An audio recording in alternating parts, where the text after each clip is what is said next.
The second generation of Harman Phoenix film is already out for a couple of weeks, both in 35mm and 120 format. Having reviewed it around 2 years ago, I decided to give this new film another shot and see what the improvements are. I'm really curious about the differences and also want to compare the lab scan and my own camera scan, because according to Harman Photo, this version is much easier to scan. So in this video, I'm gonna share my results both in 35mm, which I use Nikon FM2 to shoot with, and the 120 format using my Pentax 6.7.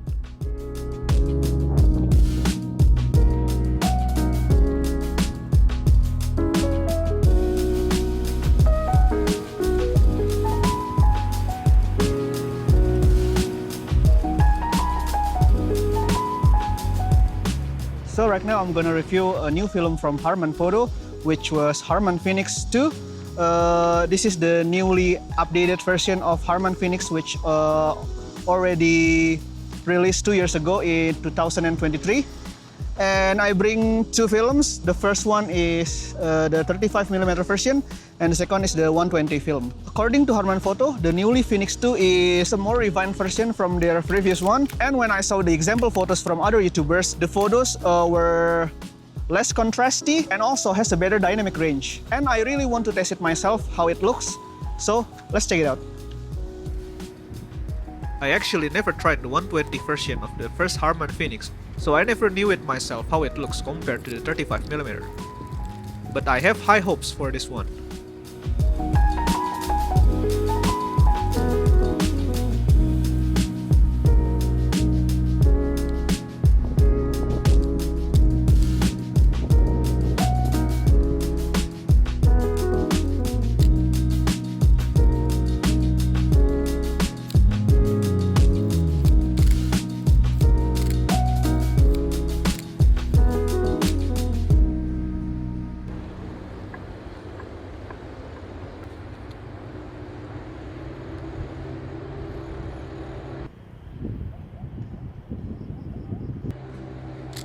This is the first photo that I took using Nikon FM2, and this one is the camera scan.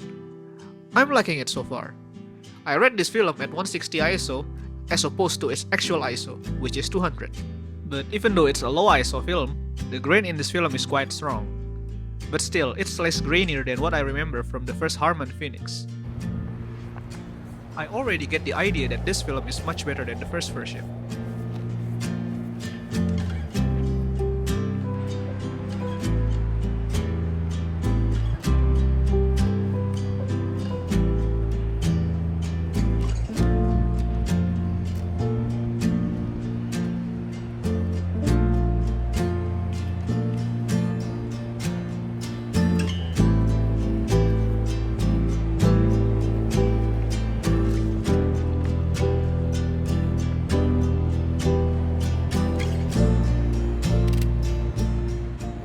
And this is the first result from the 120 version using my Pentax 6.7. It indeed looks better on medium format. I feel like on medium format, the result is very forgiving and looks more normal in a way. There's no weird color cast or anything on the photo. It looks more neutral, still with a very visible grain, but I like it. The green color looks nice. And here's the comparison with its 35mm counterpart. In terms of color, the difference is not really different, but I see that the shadow detail from the 35mm version is not as forgiving as the 120. You can actually see it on the tree leaves. Here's the Frontier version. It's kinda hit or miss actually. It's not bad, but the camera scan is better for this photo. I also feel like almost all photos from Frontier have a slight magenta cast.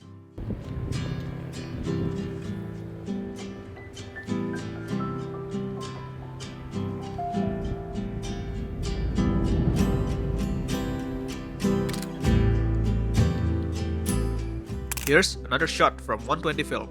I kinda like the composition better in this photo.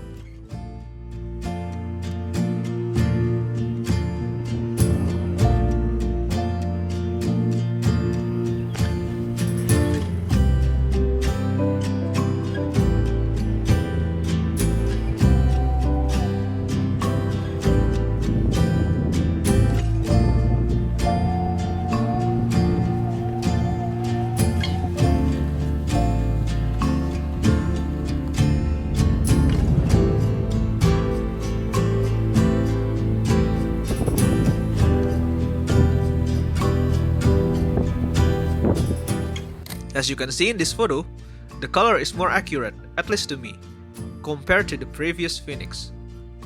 The contrast looks good too. And here's the comparison between Camera Scan and Frontier. Still has that magenta case.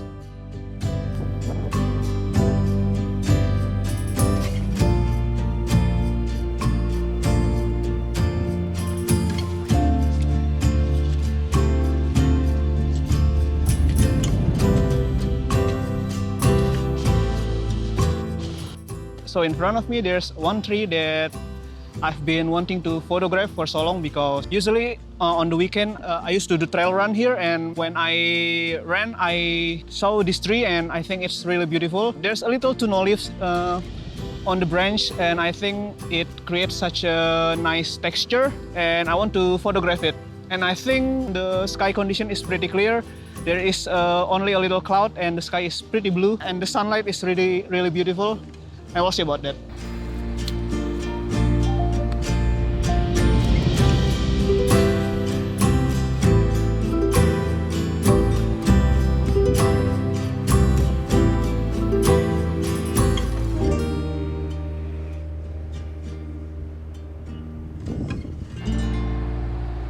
I don't know what happened here. Maybe I scanned it the wrong way, but I don't like it.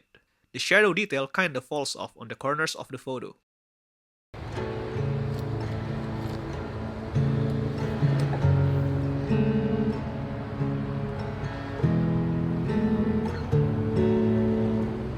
But the 35mm version, I like it a lot. In the camera scan, you kinda see the tree glows a bit. There's a slight yellow-orange halation, which is the main characteristic of Harman Phoenix. It's still visible in this new version. We'll talk about more of this halation later. The amount of work that I had to do to take a footage and a photo simultaneously is really hard work. And I've held around 4 cameras in my hand, and oh man, it's such a hard work. But I bet the photos will still look great.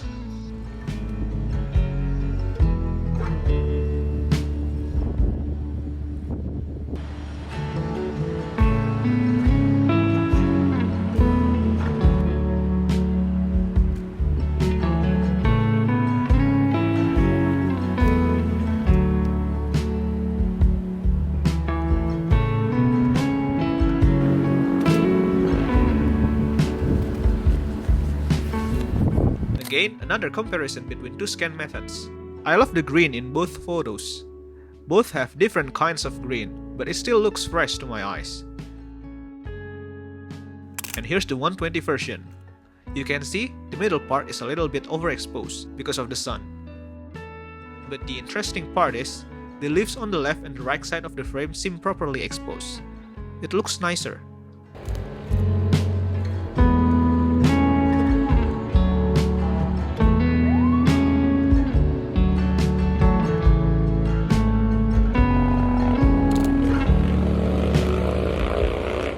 Another attempt at shooting the same tree with my Pentax 6.7, and I like this one better. The tone kinda reminds me of Lomography 800, to be honest. I'm trying to find a new place again, trying to find better objects to be photographed, and I don't know. My time is almost run out because I don't want to wait until the sun is setting, but maybe I still got around 1 or maybe 1.5 hours to set up my shots and actually get the good photos. There's no one here, so I'm quite happy.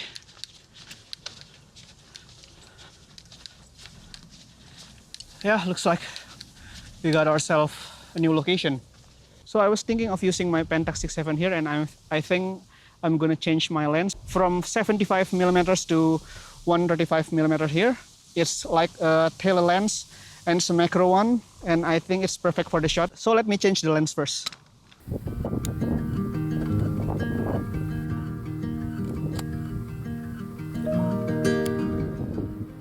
There's this one tree again. I've been photographing these trees quite a lot, but never during this hour. And okay, let's meter it first. I got 1/25th of a second at f8. Maybe I'm gonna use it at 5.6 aperture, and the shutter speed is 1/250th of a second. Oh, I guess this is pretty good.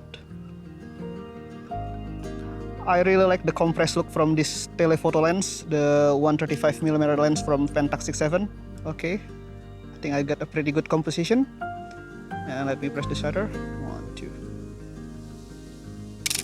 Okay, I think I've got a good shot. And I did.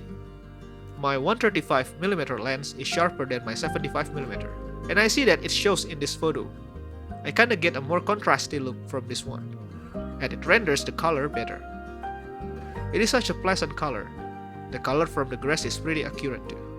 Let me also use the 35mm on my Nikon FM2. This one is another comparison of the same object in 35mm, still with a more magenta look from the Frontier scan.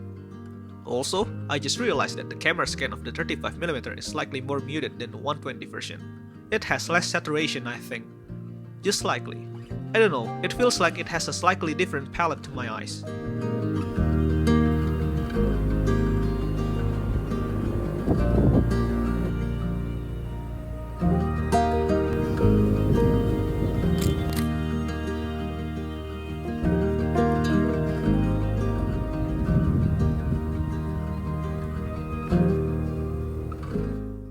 I think this is the best representation of how good Phoenix 2 can be with the right conditions. I like this photo. The color renders really nicely. It's a very accurate representation of the real-life color, especially the yellow and green tones, with a little bit of orange tint on the mid-tone. The grain looks nice too. And I am amazed that this film can get pretty sharp for macro photography. The camera scan from 35mm is not so much different from the 120, but a huge difference from the Frontier one.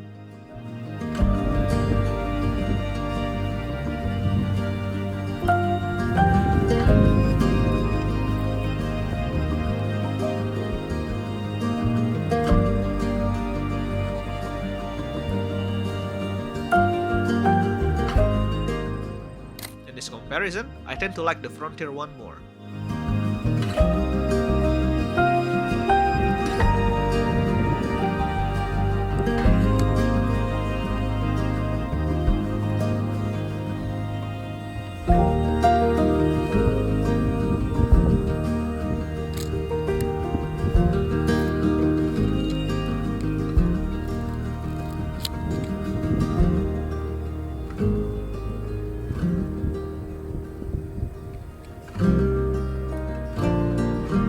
This is the last photo from the 120 film of Harman Phoenix II. Overall, it looks great, and I feel like it's a better version of the film. I haven't used it on other conditions except during the afternoon and golden hour, but I have to say that this might be the best time to shoot this film. I love the tone. It has a wider range of color, and feels more natural looking, and I can see myself using it more in the future actually. Now we move on to the remaining frame of the 35mm version. It renders nicely on this scene, but the color doesn't come as naturally as the 120 version. You can also start to see a stronger halation on the trees.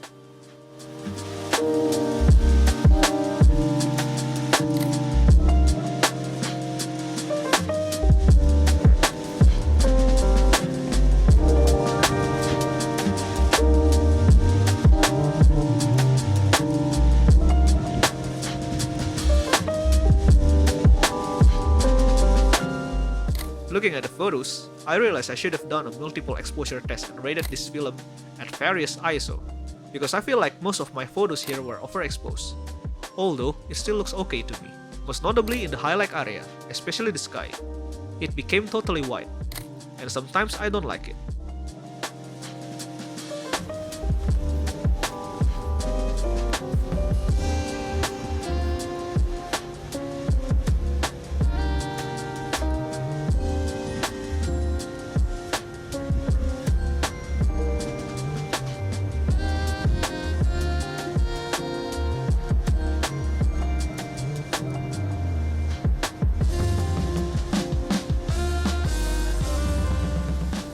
The halation is really strong in this photo, but it creates such a nice look on a composition like this one.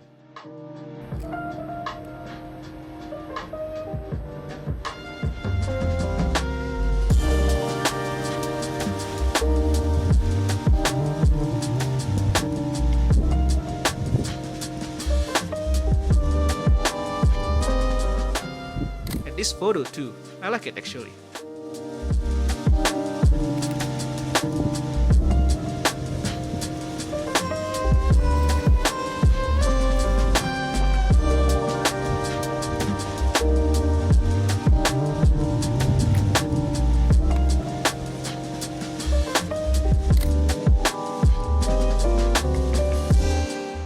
I'm not a fan of the halation effect on the photo actually, but this one is quite nice.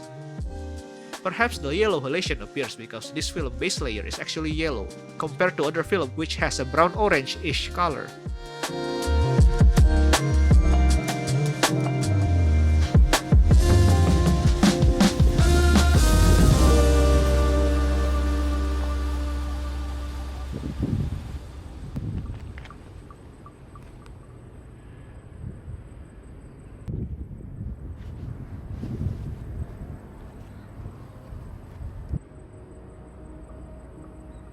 This is an example of how this film has a lower latitude compared to other color films. You see, I believe if I use film like Kodak Vision 500T or Portra, I can still see the sun and the sky detail in the photo, even if it might be blown out a little bit. But since Phoenix has a lower latitude, I can't get the sun detail at all, and it will blow the photo like this one. Again, it is such a tricky situation, and you have to choose where to meter. I guess metering on the highlight will be a better choice.